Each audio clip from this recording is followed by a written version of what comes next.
सुंदर हे अशा सुंदर अशा घोडेश्वरी माध्यमिक विद्यालयाच्या सर्व गुरुजनांना वंदन करून किंवा विद्यार्थी बालमित्रांना ज्ञानेश्वर मिटगुलेचा मनापासून मनपूर्वक नमस्कार.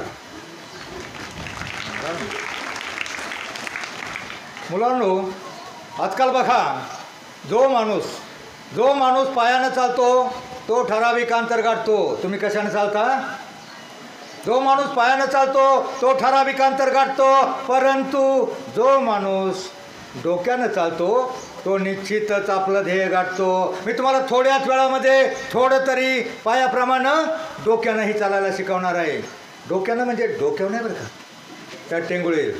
डोक्यानं म्हणजे नीट सरळ अभ्यासामध्ये डोकं वापरूनच जीवनामध्ये तुमच्यातला प्रत्येकजण चांगला, मोठा आणि यशस्वी माणूस होऊ शकतो, हा विश्वास देण्यासाठी मी तुमच्यासमोर आलेलो आहे. बऱ्याचदा मुलांना असं वाटतं, अरे मी गरिबाचा, मी कमी हुशार, मी लहानशा शाळेत शिकतो, मी बुटका, मी नकटा, मी वाकटा, मी काळा, मी मुंगळा, मी कसा होणार. मित्रांनो, काळाही मोठा होणार आणि मुंगळा जास्तच मोठा होणार. का सांगतो तुम्हाला माहिती आहे? आपल्या भारताच्या राष्ट्रपती कोण? काय नाव? मोठ्याने सांग. काय? कोणत्या समाजात जन्मल्या? आणि त्यांचा रंग काय फार गोरा होता का? मग मुलांनो, रंगावर काय नसतं, दिसण्यावर काय नसतं, तुमच्या असण्यावर सगळं असतं.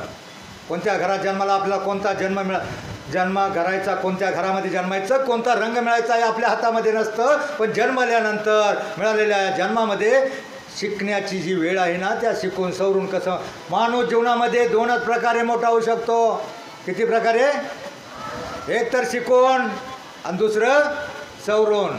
आता शिकून म्हणजे शिक्षण आणि सवरून म्हणजे सवरून. आपण एखादा बघा, आपल्याला मोठा एखादा म्हातारा माणूस म्हणतो, अरे शिकून सवरून काहीतरी बन. शिकून म्हणजे शिक्षण आणि सवरून म्हणजे सवरून.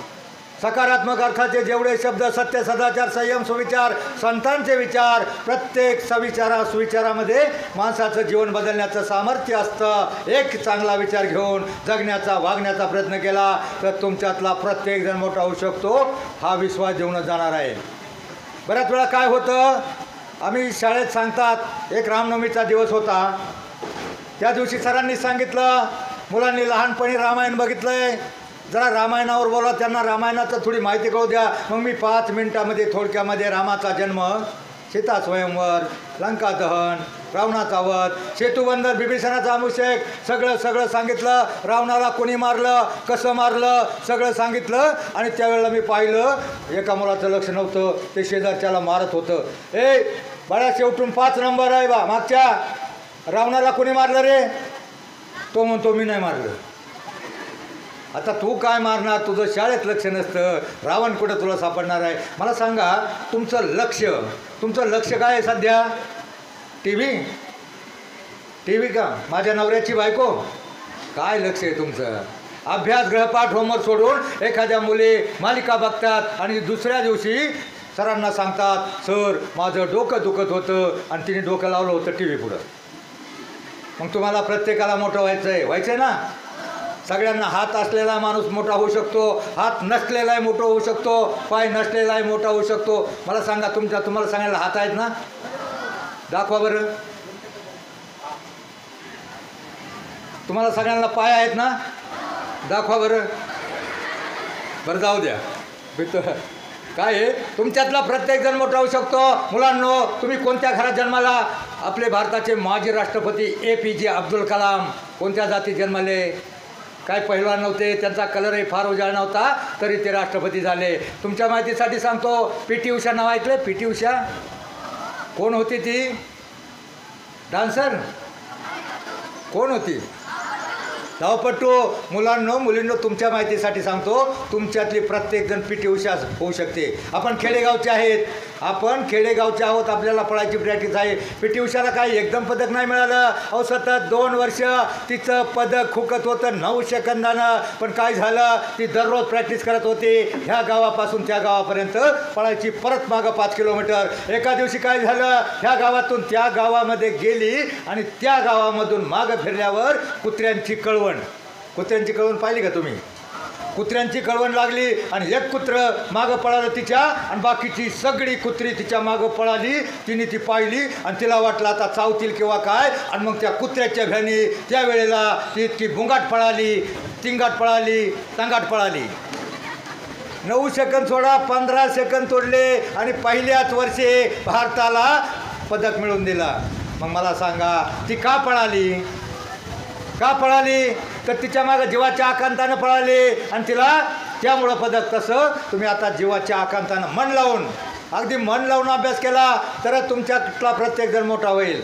मला सांगा, तुम्हाला जनाबाई माहिती आहे का? जनाबाई, मीराबाई, बहिणाबाई, मुक्ताबाई कोण होते? सगळे संत होते ना. मग मीराबाईचं एक भजन आहे, याच्यातून तुम्हाला काय शिकायचं आहे बघा. फक्त 2 ओळी माझ्या मागं म्हणायच्यात आणि त्या 2 ओळीतून तुम्हाला काहीतरी शिकायचं आहे, काहीतरी घ्यायचं आहे. काय घ्यायचं आहे ते मला सांगा. जैसी लागी लगन म्हणा, मीरा हो गई मगन, हो तो हरी हरी हरी हरी गुण गाणे लगी. आता याच्यातून तुम्हाला काय घ्यायचं आहे? जैसी लागी लगन म्हणजे मीराबाईला श्रीकृष्णाच्या भक्तीची एवढी गोडी निर्माण झाली होती, आवड निर्माण झाली होती. तशी आवड जर तुम्हाला अभ्यासाची निर्माण झाली आणि मीरा हो गई मगन म्हणजे मीराबाई श्रीकृष्णाच्या भक्तीमध्ये एवढी लीन तल्लीन मग्न झाली होती, तसे जर तुम्ही अभ्यासामध्ये मग्न झाला तर जगातली कोणतीही शक्ती तुम्हाला मोठं होण्यापासून रोखू शकत नाही. असं होणार आहे का? एखादा पाकिस्तानचा आतंकवादी येईल आणि चीनचा सैनिक येईल आणि म्हणाले बाळ्या नाळ्या घालू का गोळ्या, म्हणणार आहे का? लय अभ्यास करून कॅप्टन होऊ नको, कलेक्टर होऊ नको म्हणणार आहे का कुणी? जगातली कोणतीही शक्ती तुम्हाला मोठं होण्यापासून रोखू शकत नाही. पण काही शत्रू आहेत, माहिती आहे का तुम्हाला? शत्रू ते तुमच्या आतमध्ये आहेत. कोणते कोणते? टिंबटिंब हा माणसाचा सगळ्या शत्रू. जरा ताट बसा, ताट पोरांनो, जरा ताट. कारण पलीकडली जी मुलं यंदा शेवटच्या रांगेतली एक शोकांतिका आहे मॅडम. प्रत्येक गावामध्ये प्रदूषण झालं आहे. ही काही नंगाट तांगाट पोरं आहेत ना, ऐकत नाहीत, आपलं करिअर करत नाहीत, शाळेत मुलांचं ऐकत नाहीत, आत्ता शिकायचं टंगळमंगळ करतात, बापाचं ऐकत नाही, शिक्षणाचं ऐकत नाहीत, बैलगाड्या मागे 4 दिवस तांगाट पळतात आणि आपलं करिअर करत नाहीत. आणि जी मुलं आपलं करिअर करत नाहीत, बेकार राहतात, त्यांची सांगतो 10% मुलांची आपल्या प्रत्येक गावामध्ये लग्न होत नाहीत. मग त्या मोठ्याल्या मुलांनी ऐका जरा, तुम्हाला लग्न करायचं असेल ना, तुम्ही जीवनामध्ये काही होऊ शकता. तुम्ही तुमच्यातला कोणीही एखादा कलेक्टर होऊ शकतो किंवा शेर्पा तेनसिंगप्रमाणे एव्हरेस्ट सर करू शकतो, तहसीलदार प्राध्यापक कोणी होऊ शकतो, कोणी राष्ट्रपती होऊ शकतो. पण मला वाटतं त्या पलीकडल्या मुलांनी फक्त पती जरी झालं तरी फार झालं. कारण अशी मुलं जी टंगळमंगळ करतात, आपलं करिअर करत नाहीत, शाळा शिकत नाहीत, बेकार राहतात, अशा 12% प्रत्येक गावामध्ये मुलांची लग्न होत नाहीत. आणि त्यावेळी त्या मुलाला पश्चाताप होतो, अरे त्यावेळेला अभ्यास केला असता, शिकलो असतो, काहीतरी नोकरी लागलो असतो, काहीतरी बनलो असतो तर माझं लग्न झालं असतं, गोसावी व्हावं लागलं नसतं. म्हणून मुलांनी कान देऊ नका. पलीकडली बघा एकमेकावर रेललेत, त्याला बुडूक नाही का? जरा ताट बसा. कारण मी तुम्हाला चार्जिंग करायला आलेलो आहे. तुमच्यातला प्रत्येक जण मोठा होऊ शकतो. ज्याला पाय नाही बघा, आमच्या वेळेला 11वी होती.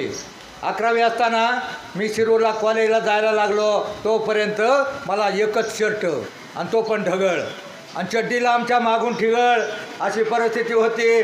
तुम्ही भाग्यवान आहात, तुमचे आईवडील तुम्हाला चांगली कपडे देतात कमीयात. आणि आमच्या वेळेला मी कॉलेजला असताना सकाळी कॉलेजला निघालो आणि माझी एक चप्पल तुटली तरी मी खरडीत निघालो. आणि खरडीत निघालेला असताना पुढं थोडंसं गेलो, माझी दुसरी ही चप्पल तुटली.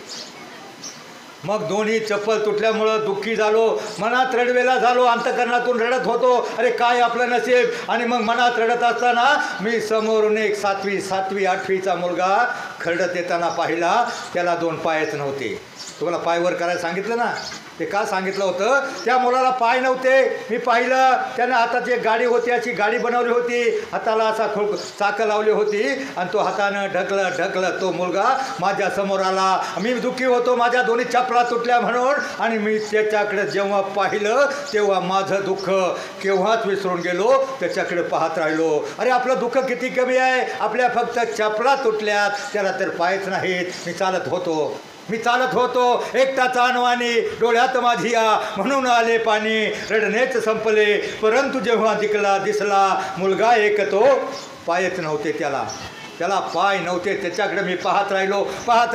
तो मुलगा, त्याच्या काखेमध्ये एक झोळी होती, पिशवी होती, हातानं गाडी ढकलत चाकानं तो एका शेजारच्या ओट्यावर चढला, ओट्यावर बसल्यावर त्याने त्याच्या पिशवीमध्ये जे सामान होतं ते सामान काढलं. आणि जसं त्याचे पाय का तुटले होते सांगू? त्याचे पाय का तुटले होते?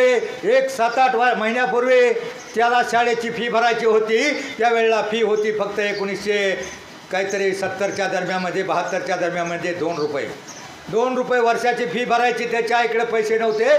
शेवटचा दिवस होता, जर फी भरली नाही तर परीक्षेला 7वीच्या बसता येणार नव्हतं. आणि मग तो मुलगा आई जवळ रडत होता, आई दे ना पैसे, माझी शाळा माझी बुडल, मला बसता येणार नाही. आई म्हटली अरे आता कुठून देऊ पैसे? त्याचा बाप दारू पिऊन, त्याचा बाप पहिलाच वारला होता, कुठून देऊ पैसे? पण आईनं त्याला बळच विनवलं, जा उद्या काहीतरी करल, कुणाची तरी धुणी भांडी करल, काम करल, उष्ण घेईल, उद्या देईल तुला पैसे, जा. असं म्हणता तो उशीर झाला. त्याला अर्धा तास उशीर झाला होता. आणि मग जा म्हटल्यावर तो पळत निघाला. त्यावेळेला पुन्हा नगर रोडवरून एक मोठा डंपर येत होता आणि त्या कॉर्नरला तो डंपर फास्ट आला आणि त्या मुलाला उडवलं. दोन्ही पायावरून चाक गेलं, त्याचे दोन्ही पाय तोडावे लागले. तो मुलगा होता 8 महिन्यानंतर बरा झाला होता, पण पाय तोडावे लागले होते. तो खरडत त्याच्या काखेमध्ये पिशवी होती, ती पिशवी त्यानं ओट्यावर ठेवली आणि ओट्यावर ठेवल्याच्या नंतर त्यानं त्या पिशवीतलं सामान काढायला सुरुवात केलं. जसं सामान काढायला सुरुवात केलं तसं त्या पेठेतले मारवाडी सेठ, अय बारक्या दगड का मारतो? शिक्षक एका जागेवर बसलेत. शांत बसा बरं सगळ्यांनी. जरा ताट बसा आणि हात बांधून बसा. मी तुम्हाला, ज्याला पाय नाही तो मुलगा काय बनू शकतो? तुम्हाला पाय आहे सगळ्यांना ना? पाय नसलेला मुलगा सुद्धा काय बनू शकतो? त्याचे पाय तुटले, त्यानं सामान काढलं. पेठेतले मारवाडी शेठ, सावकार, बरेचसे मोठमोठे साहेब लोक, जसं त्यानं सामान काढलं तसे त्या लोकांनी त्याच्या पुढं लाईन लावली. आता मला सांगा, त्या लोकांनी त्याच्या पुढं लाईन का लावली? 2 पाय नसलेला तो मुलगा, काय सामान होतं त्याच्या पिशवीत? काय काढलं त्यानं? तर त्याने जसं लोक आली तसं त्याच्या पिशवीमध्ये होती पॉलिशच्या डब्या, कलरच्या डब्या, पॉलिशचा ब्रश, पायाच्या मालिश करायचं तेल किंवा मलम, असं जे सामान होतं. सेठ सावकार मोठमोठी लोक त्यांच्या बुटाला पालिश करून द्यायचा. 1 रुपया 50 पैसे 25 पैसे मिळायचे आणि कुणाच्या पायाची मालिश करून द्यायचा. कारण सेठ सावकार लोक बसून कंटाळलेले, पाय त्यांचे जड झालेले. बुटाची पॉलिश, पायाची मालिश करायला लागला. मी पाहतच राहिलो. माझी शाळा बुडून गेली, पण मी त्याच्याकडे पाहत होतो आणि पाहता मी दिवसभर त्याच्या बाजूला बसलो होतो. अरे पाय नसलेला मुलगा, यानं दुपारपर्यंत 4-5 तासामध्ये, त्यावेळेला महिन्याला 100 रुपये महिना मिळत होता. फक्त त्यानं एका दिवसामध्ये 50 रुपये म्हणजे 15 दिवसाचा रोज कमावला होता. ज्या मुलाला पाय नाही त्यानं. मग पाय नाही म्हणून घाबरायचं नाही, पण तुम्हाला पाय आहेत म्हणून तुम्ही त्याचा चांगला उपयोग करा. PT उषासारखं पळा. मग तो मुलगा आज तुमच्या 45 वर्षानंतर तो अकोल्याचा मुलगा आहे. त्याचं नाव आहे ज्ञानेश्वर वाघमारे. आणि तो मुलगा पुढच्या वर्षी प्रवेश घेतला, शिकला, ग्रॅज्युएट झाला, BA झाला, MA झाला. आणि त्याला पायाचं दुःख माहीत होतं. ते शिकत असताना तो सकाळी 2-3 तास, सकाळी 7 ते 9, 9:30पर्यंत पॉलिश करायचा. आणि तो इतके पैसे 1 महिन्याला जेवढा लोकांना पगार होता तेवढं 8 दिवसात कमवायचा. आणि तो शिकून सवरून तो इतका मोठा झाला, पायाचं दुःख त्याला जाणीव होतं. आणि मग त्यानं एक संस्था काढली आणि त्या संस्थेतर्फे ज्या मुलांचे पाय नाहीत, ज्या मुलांना वायूमुळं पाय अपंग झाले, त्या मुलांसाठी त्यानं एक कार्यशाळा सुरू केली. आणि आज तुमच्या माहितीसाठी सांगतो, कमीत कमी 5,000 मुलांना गेल्या 25 वर्षामध्ये त्यानं पाय दिले, बरं केलं. अपंगांची सेवा करणारी संस्था काढली. आणि पंढरपूरला आज वारी जाते ना, वारी माहिती आहे ना, पुण्यातून जे पालख्या निघाल्यात ज्ञानेश्वर महाराजांच्या, तुकाराम महाराजांच्या, त्या प्रत्येक पालखीच्या साठी पुण्यापासून तिकडे सासवडपर्यंत आणि पुण्यापासून पाटसपर्यंत त्याची 100 200 माणसं ठेवलीत. कुणासाठी? जर जे वारकरी येतील, ते पायाने चालत येतील, त्यांचे पाय दुखतील, कुणाचे पाय सोचतील, कुणाच्या पायाला जखम झालेली असेल त्याची मलमपट्टी करून, पायाची मालिश करून आज तो 200 माणसं तिथं 5 दिवस मुक्कामाला असतात. एवढा मोठा माणूस झाला, ज्याला पाय नाही तो. मग तुम्हाला तर सगळ्यांना पाय आहे. मला सांगा, आता मी एक मुद्दा सांगतो. 5वीला कोणी हात वर करा. 5वीला ठीक आहे, हात खाली करा. आता मी विचारतो त्या प्रश्नाचं, याच्यातला अभ्यासाचा कंटाळा कोणाकोणाला आहे? लई कंटाळा कोणाला आहे? गृहपाठ कंटाळा, शाळेतच नाही वाटत, कंटाळा नाही ना? अहो तुम्हाला कंटाळा नाही, पण एक मुलगा 5वीला गेला, 4थी पर्वत चढत वडारी समाजाचा मुलगा, काळा कुट्ट वडारी समाजाचा मुलगा 5वीला गेला. 5वीला आल्यावर पहिल्या दिवशी त्या शाळेमध्ये गेल्या वर्षाचे ड्रेस उरले होते. पुष्पगुच्छ दिला सरांनी, मागासवर्गीय सगळ्या मुलांना ड्रेस दिले. त्या मुलांना ड्रेस घातले. तो शाळेमध्ये एकतर येत नव्हता, त्याच्या आईनं बळच पाठवलं. त्याला अभ्यासाचा फार कंटाळा होता. पण तो शाळेत आला आणि मग ड्रेस घातला आणि ड्रेस घालून तो सगळ्यात मागच्या बाजूला बसला. ज्याला कंटाळा असतो ना अभ्यासाचा किंवा टुकारकी करायची असते, तो एक तर मागं बसतो किंवा पलीकडे बसतो. तो मागच्या बाजूला बसला. मागच्या बाजूला बसल्यावर त्याच्या शेजारी जो विद्यार्थी होता ना, तो त्याच्याजवळ काहीतरी बुलकला. म्हणला, अरे 5वीला काय ते गणित आणि इंग्लिश असतं ना, ते लई अवघड असतं. आत्ता त्याला आधीच हवस आणि त्याने पाडला पाऊस.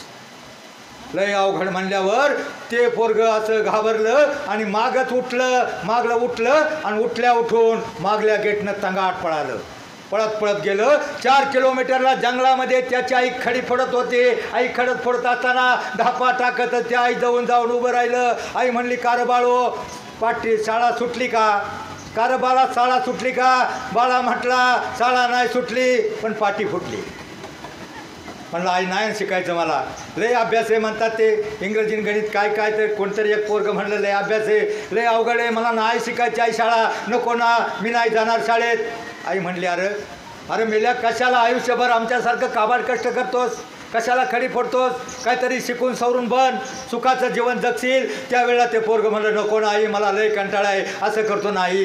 तू काम करते, तुला 200 रुपये 300 रुपये मिळतात, मापावर ब्रासवर माप असतं खडीचं, मी पण तुला थोडी मदत करेल नाही, नको ना. ती म्हणली, अरे मेल्या, कशाला तरी त्या पोरानं ऐकलं नाही, नकोच म्हणल्यावर आई म्हणली, मर मेल्या, तुझ्या नशिबातच नाही सुख, मर मेल्या, तुझ्या नशिबात नाही सुख. म्हणून त्या आईनं त्या पोराच्या हातामध्ये हातोडा दिला.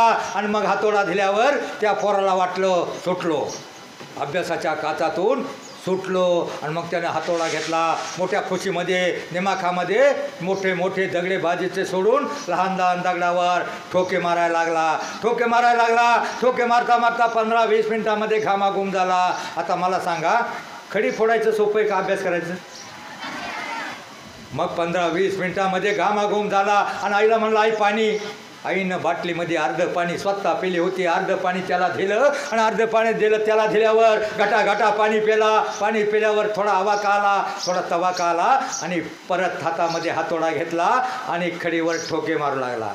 ठोके मारता ठोके मारला. 5-10-15 मिनटं गेली. परत घामाघूम झाला, कशाला कोरड पडली, जीभ आडवे पडली, डोळे पांढरे केले. आईला म्हणलं, आई पाणी. आता मला सांगा, 5वीच्या मुलाला किती ताकद असते, किती खडी फोडणार तो. पण मग त्याला वाटलं अभ्यास करायचा नव्हता, डोळे पांढरे केले. आईला म्हणला, पाणी. मग आई कुठून पाणी देणार? आई म्हणली अरे आत्ता तू अर्ध पेलोय, आत्ता तू अर्धा पेला, मी अर्धे पेले होते. 3-4 किलोमीटर जंगलामध्ये इथं पुढं विहीर नाही, घर नाही, आता कुठून पाणी देऊ? परंतु मुलगं जीभ बाहेर काढली, डोळे पांढरे केले आणि खाली पडला जमिनीवर. पाणी पाणी करत पोरगं कोसळलं. आईनं हंबरडा फोडला. कसली मी दुर्भाग्य आई, याला मी पाणी देऊ शकत नाही, पोरगं मरतं किंवा काय. आई खाली बसली आणि त्याला मांडीवर घेतलं. मोठ्यानं आईनं हंबरडा फोडला. मुलगा पाणी पाणी करत होता. आई मोठ्यानं रडत होती. काही विलाज नव्हता आणि रडणाऱ्या आईच्या डोळ्यातील 5-10 अश्रू त्या पोराच्या रडणाऱ्या पाणी पाणी करणाऱ्या मुलाच्या तोंडामध्ये पडले. आता मला सांगा, अश्रूनं थोडी तहान भागणार आहे, परंतु त्याला थोडासा ओलावा जाणवला. वीग ते रडायचं थांबलं, पाणी पाणी करायचं थांबलं, जीभ बाहेर काढली, डोळे उघडले.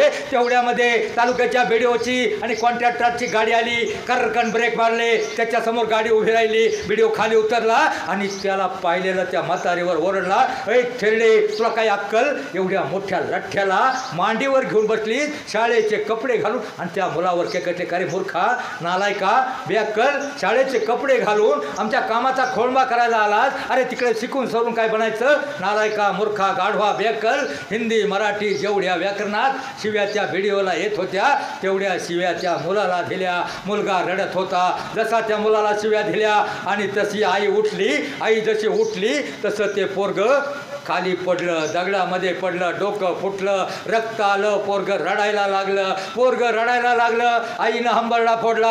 दोघंही रडत होते. त्या व्हिडिओला काही सुतक नव्हतं. तो व्हिडिओ त्या आईवर खेकटला, का रे तुला माहीत होतं ना थेरडे, उद्या आपलं काम पॅचअप करायचं आहे, सगळं माफ द्यायचं आहे, उद्या परवा अधिकारी येणार आहेत, आज जर तुझी खडी फोडून झाली नाही तर 15 दिवसाचा तुझा पगार देणार नाही. आणि ते आई हंबरडा फोडत होती. पोरगं रडत होतं. त्याला म्हणले, का रे शाळेचे कपडे घालून गाढवा, तुला अक्कल बेअक्कल, आमचा खोळंबा करायला आल्या? अरे तिकडे शाळा शिकायचं सोडून आमचा खोळंबा करायला आला? मूर्खा, नालायका, गाढवा. 100 शिव्या दिल्या आणि त्या व्हिडिओ पाठमोरा झाला. पोरगं रडत होतं. आईनं हंबरडा फोडला होता. दोघंही रडत होते. दोघंही मोठ्यानं रडत होते. परंतु शेवटी त्या पोरानं आपल्या आईकडं पाहिलं. आईचा केविलवाणा चेहरा पोरानं पाहिला आणि ते पोरगं रडायचं थांबलं. नाईला म्हणलं, थांब आई, रडू नको. त्याने एक कपची उचलली, बाजूने एक कपची उचलली आणि त्या कपचीनं बाजूच्या मोठ्या दगडावर एकच अक्षर लिहिलं, म्या साहेब होणार, त्याच्यापेक्षा मोठा साहेब होणार. ज्यानं तुला एवढं रडवलं, ज्याने मला 17 शिव्या दिल्या, त्याच्यापेक्षा मोठा साहेब होणार. त्या पोरानं कपची फेकाटून दिली आणि जे 90च्या स्पीडनं पळालं, जे मागं बसत होतं ते पुढं बसलं आणि लक्ष देऊन मेरा हो गई मगन. जशी लागी लगन, मग त्याला अभ्यासाची गोडी निर्माण झाली आणि ते मन देऊन ऐकायला लागलं. त्याला काही म्हणता ठेत नव्हतं. ते पोरगं मन लावून अभ्यास करायला लागलं. 5वीला पास झालं, 7वीला पास झालं, 10वीला 50%, 12वीला 60% मार्क मिळाली. आणि मित्रांनो, 10वी 12वीला त्याच्यामध्ये चांगली ताकद आली होती. अरे बाळा, रावणाला कोणी मारलं रे? रावणाला कोणी मारलं? तुम्ही नाही ना? तुमचं चालू द्या. मी तुम्हाला पहिलं सांगितलंय, जे मुलगा आता टंगळमंगळ करतंय ते बेकार राहतंय, शाळा शिकत नाही आणि आत्ता अभ्यास करत नाही, ते ज्या वेळेला करिअर करत नाही, बेकार राहतंय, त्या मुलांची लग्न होत नाहीत. माझी आठवण येईल तुम्हाला. मी तुमच्यासाठी आलो आहे, तुमची लग्न व्हावत म्हणून मी फिरतोय सर, नाही तर बाकी काय प्रॉब्लेम नाही. तर मी काय सांगत होतो, तुमचं लक्ष आहे का? तुमचं लक्ष काय आहे सध्या? लुंगी डान्स? काय लक्ष काय तुमचं लक्ष आहे शिक्षण, बरोबर? शिक्षण म्हणजे शून्यातून विश्व निर्माण करण्याचा मार्ग. शिक्षण म्हणजे सुतावरून स्वर्ग गाठण्याचा मार्ग. स्वर्ग कोणी पाहिलाय का कोणी स्वर्ग? लोक मेल्यावर स्वर्गात जाण्याची इच्छा व्यक्त करतात, पण शिकला सवरलेला माणूस या पृथ्वी तलावर स्वर्ग निर्माण करू शकतो, इतकी ताकद या शिक्षणामध्ये असते. आणि मग ते पोरगं 10वी 12वी झालं, कॉलेजला गेलं, 8 तास ड्युटी करायचं. आणि मग ज्याला त्याने खडी फोडून 10वी 12वीला ताकद आली होती, जे खडी फोडून सकाळी 6 ते 9 3 तास ते आई दिवसभर खडी फोडायची, एवढी खडी फोडली, पैसे जमवले, त्या पैशाची पुस्तकं घेतली. आणि ती पुस्तकं कोणती होती तर राज्याची केंद्राची परीक्षा असते, MPSC UPSC, ती पुस्तकं घेतली. ते पोरगं अभ्यास करायला लागलं, मन लावून अभ्यास करायला लागलं. काय व्हायचं होतं त्या मुलाला? काय व्हायचं होतं साहेब होण्यासाठी जी पुस्तकं लागतात ना ते रात्री 2-2 वाजेपर्यंत BA झालं, ग्रॅज्युएट झालं आणि मुलांनो त्या मुलानं भारतामध्ये परीक्षा दिली पहिल्याच वर्षी. तो जेऊरचा बालाजी मंजुळे वडारी समाजाचा काळा कुट्ट मुलगा ज्याला अभ्यासाचा कंटाळा होता तो पहिल्याच प्रयत्नामध्ये कलेक्टर झाला.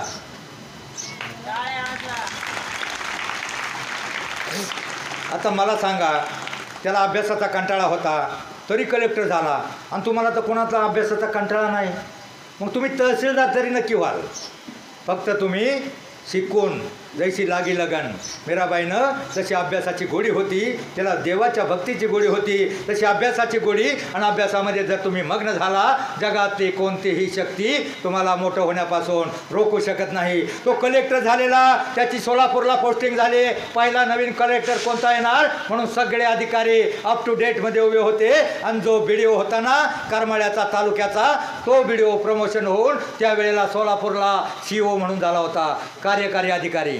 आणि मग सगळा CO असिस्टंट कलेक्टर सगळे 10-12 अधिकारी कोणता नवीन कलेक्टर येणार आहे त्याच्या स्वागताला उभे होते. त्यांनी पाहिलं गेटमधून एक काळा कुट्टा जर्किन सफारी घातलेला तरुण गेटमधून एंट्री केली. डावलानं डुलत आला आणि डुलत आल्यावर सगळ्यांनी त्याच्याकडे लक्ष गेलं, लक्ष पाहिलं. तो जवळ आला. जवळ आल्यावर त्यांनी त्या उभ्या असलेल्या 10-12 अधिकाऱ्यांच्यावर नजर फिरवले आणि नजर फिरवल्यावर त्या 10-12 अधिकाऱ्यातला एक अधिकारी त्या कलेक्टर झालेल्या वडाऱ्याच्या मुलाला ओळखीचा वाटला. कोणता अधिकारी तो होता? कोणता अधिकारी? ज्यानं शिव्या दिल्या होत्या त्यावेळेला तो BDO होता. त्याचं प्रमोशन होतं असिस्टंट CO झाला होता, कार्यकारी अधिकारी. आणि ह्या कलेक्टरची तिथं पोस्टिंग झाल्यावर तो त्याच्या अंडरमध्ये आला होता. त्या कलेक्टरनं त्या शिव्या दिलेल्या BDOला ओळखलं जो CO झाला होता आणि ओळखल्याच्या नंतर संथ पावलाने तो त्या BDOच्याकडे जायला लागला. BDOकडे संथ पावलाने त्या BDOच्या दिशेनं जायला लागला. आता मला सांगा त्यानं 17 शिव्या दिल्या होत्या. तो BDO आपल्या अंडरमध्ये आला आहे म्हटल्यावर त्या कलेक्टरनं त्या BDOचं काय केलं पाहिजे? काय केलं पाहिजे सांगा पटकन, वेळ होतोय. काय केलं पाहिजे? आभार मानले पाहिजे. बरोबर. नाही तर एक पोरगं म्हणलं त्याला काढून टाकलं पाहिजे. आता काढून कशाला? तो कलेक्टर झालेला मुलगा त्या अधिकाऱ्याच्या जवळ जायला लागला आणि त्याच्या दोन्ही हात जोडून त्याच्या पायावर हात डोकं टेकवलं. हो तो BDO झालेला CO म्हटला हो तुम्ही कलेक्टर आहात, तुमची पोस्ट माझ्यापेक्षा खूप मोठी आहे, माझी पोस्ट तुमच्यापेक्षा खूप लहान आहे, तुम्ही माझ्या कशाला पाया पडता? त्यावेळेला तो कलेक्टर झालेला वडाऱ्याचा मुलगा म्हटला कुणाची पोस्ट मोठी आणि कुणाची पोस्ट लहान हे कळण्यात का मी नक्की हुशार आहे कलेक्टर झालोय म्हणजे, पण मी तुमच्या याच्यासाठी पाया पडलो, मी तुमच्या याच्यासाठी पाया पडलो. तुम्ही जर त्यावेळेला मला 17 शिव्या दिल्या नसत्या, माझ्या आईला एवढं रडवलं नसतं तर आज मी कुठंतरी जंगलामध्ये खडी फोडत असतो. मी कलेक्टर झालो ते फक्त तुमच्यामुळं, म्हणून तुमच्या पाया पडतोय. मग मी आज तुमच्या पाया पडू का? तुम्ही सगळे कोण आहात माहिती का? माझ्यासाठी कोण आहेत माहिती आहे का? मी रोज सकाळी प्रार्थना म्हणतो, संपू दे अंधार सारा, उजळू दे आकाश तारे, गंधाळल्या पहाटेचे थे वाहू दे आनंद वारे, जाग यावी सृष्टीला की होऊ दे माणूस जागा, आणि स्वच्छ सारे मार्ग व्हावे आणि म्हणे ही साप व्हावी, ही सकाळ रोज यावी, ही दुपार रोज यावी, माणसाचा देव व्हावा. मी देवाकडं काहीच मागत नाही. देवाला हात जोडलो ना मी देवाला देव म्हटला काहीतरी माग, तू एवढंच देव माझी प्रार्थना करतो, माझी सेवा करतोय, काहीतरी माग म्हणल्यावर मी देवाकडं छोटंसं घर मागितलं, त्यानं मला बंगला दिला. मी पाणी मागितलं पिण्यासाठी फक्त, त्याने मला अख्खा तलाव विहीर भरून दिले. आणि मग मी शेवटी देवाकडं फूल मागितलं पूजेसाठी, त्याने अख्खी बाग दिली. आणि मग मागता मागता मी देवाकडं देवच मागितला. त्यावेळेस देवानं म्हटलं तुला देवच हवाय ना तर जा गावोगावच्या प्रत्येक शाळेमध्ये जा, तुला लाखोनी हजारोने देव दिसतील आणि त्यांच्या पाया पड. म्हणून मी तुमच्या पाया पडण्यासाठी आलोय. देव कुठं आहे? देवाची संख्या किती कोटी आहे? किती कोटी? 33 देवांची नावं कोणी सांगा उठून पटकन. 33 कोटी म्हणजे 33 प्रकारचे काहीतरी संकल्पना असावी. पण आजही माझ्या मतानं आपल्या देशामधल्या 140 कोटीपैकी 33 कोटी देव आहेत. जिथे जागते जिवंत देव आहेत. ते कोणते देव आहेत माहीत आहे का तुम्हाला? आजही 33 कोटी देव आहेत. कोणते देव माहीत आहे तुम्हाला? माहीत आहे का? नाही माहीत आहे तुम्हाला? काकेत कासा तुझे आहे तुझं पाशी. आपल्या देशातल्या 140 कोटीपैकी बालवाडीपासून मास्टर डिग्रीपर्यंत जे निष्पाप, निरपेक्ष, सात्विक, निर्भय वृत्तीचे जे विद्यार्थी आहेत ना, त्यांची सरकारी आकडेवारी बरोबर 33 कोटी आहे. आणि ते तुम्ही 33 कोटी निष्पाप असे विद्यार्थी तुम्हीच खरे देव आहात. आणि तुमच्यातलं देव पण जगवण्यासाठी, जागवण्यासाठी, टिकवण्यासाठी हा माझा छोटासा प्रयत्न. ना रावळी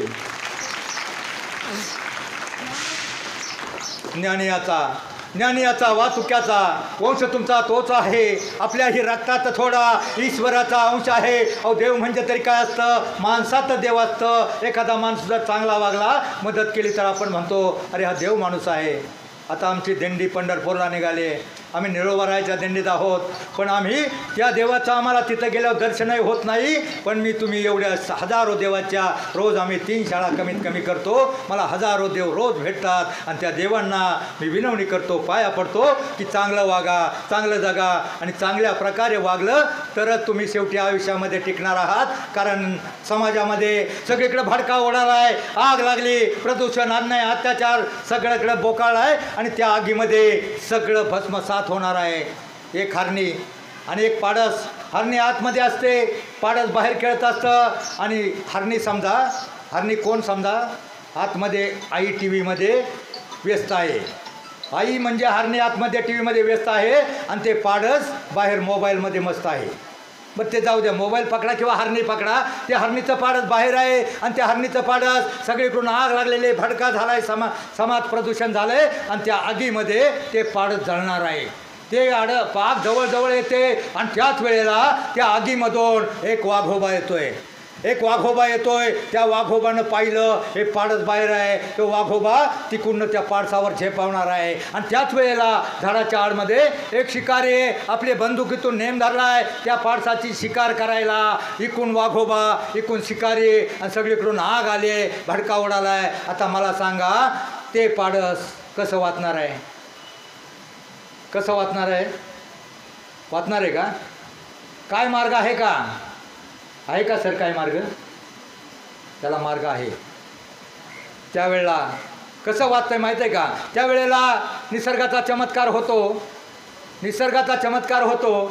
विजांचा सोसाट्याचा वारा सुटतो, विजांचा कडकडाट होतो. आणि एक वीज कडाडून पडते. ती वीज पडताना त्या शिकाऱ्याचा बाण कुठंतरी हात व्हायबल होतो. आणि तो जे बाण नेमक्यानं त्या पाडसावर धरला असतो, त्या पाडसाऐवजी त्याचा बाण त्या वाघाला लागतो. वाघ गतप्राण होतो. आणि ती जी वीज कडाडली ना, ती वीज शिकाऱ्यावर पडते. आणि जो वीज कडाडल्याच्या नंतर जो पाऊस पडतो ना, त्या पावसानं अख्खी आग विझून जाते.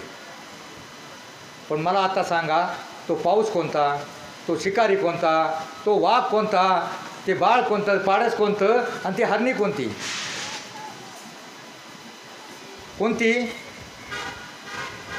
ती आग म्हणजे समाजात झालेला भडका. ती आग म्हणजे समाजात पेटलेला वणवा. ती आग म्हणजे समाज प्रदूषण, समाजातला भ्रष्टाचार, दुराचार, अनाचार. आणि ती आग म्हणजे समाजातलं सगळं वाईट.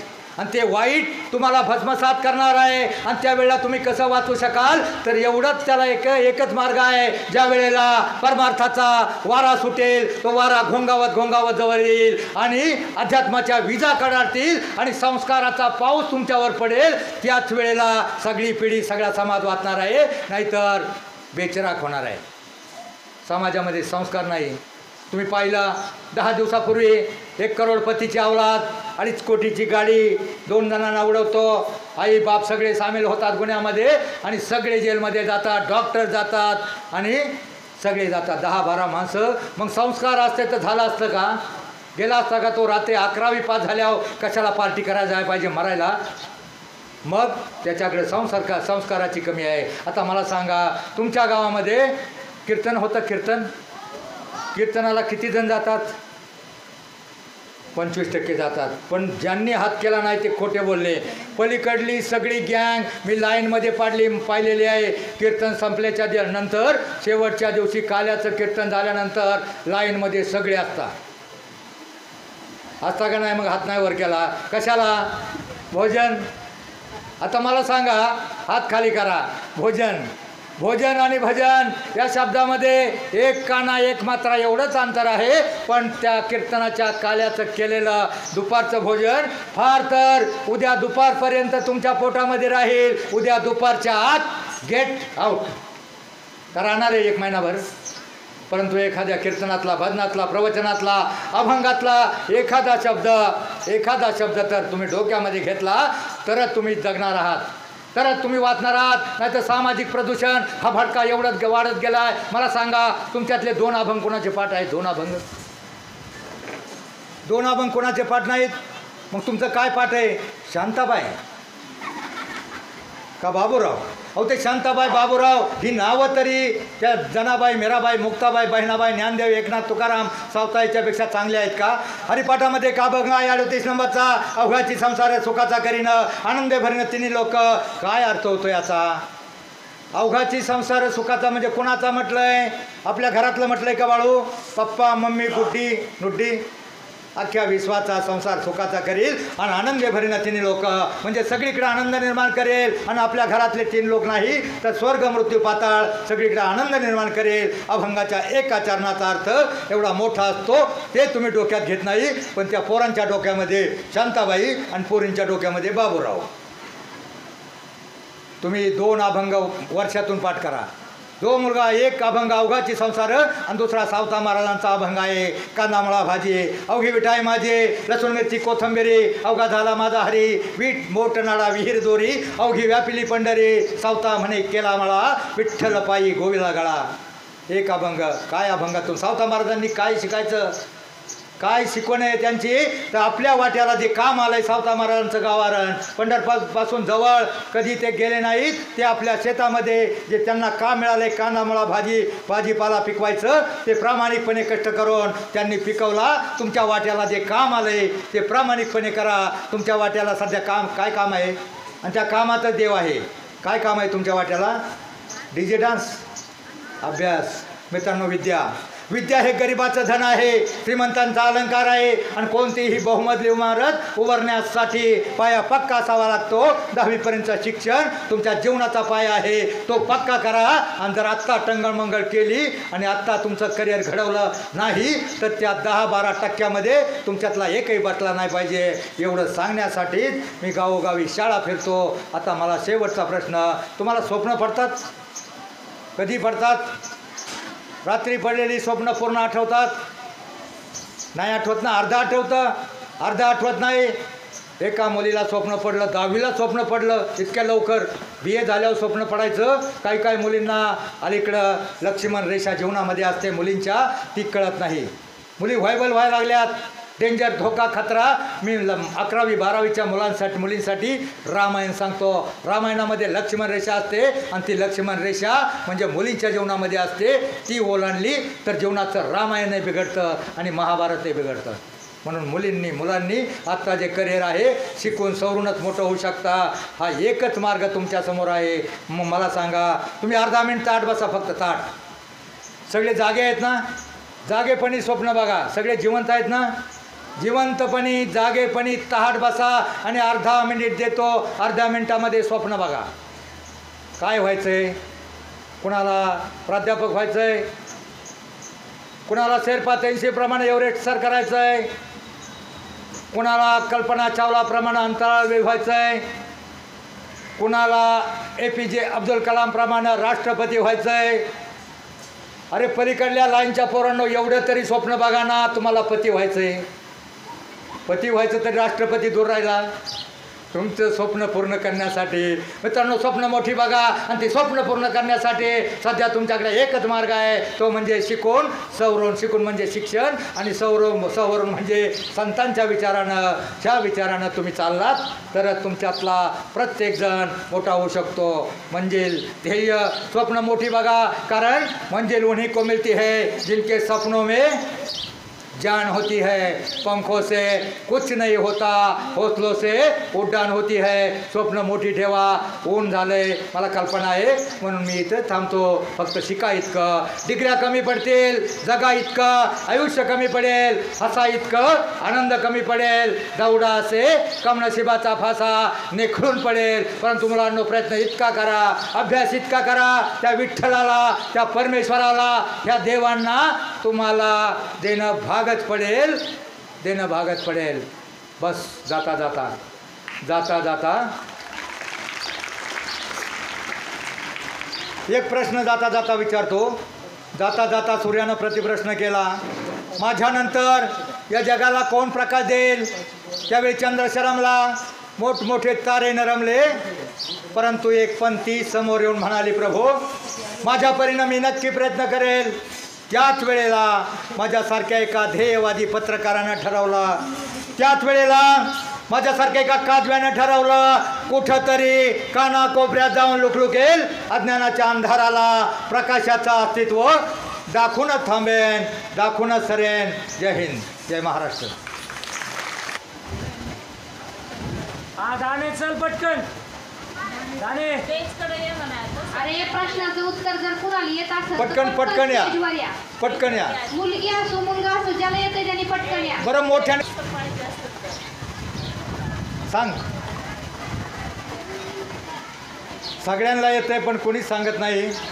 बरं जाऊ द्या, कारण मी हा प्रश्न याच्यासाठी विचारला, सगळ्या मुलांना उत्तर येतात पण ती लांब असल्यामुळे सांगत नाहीत.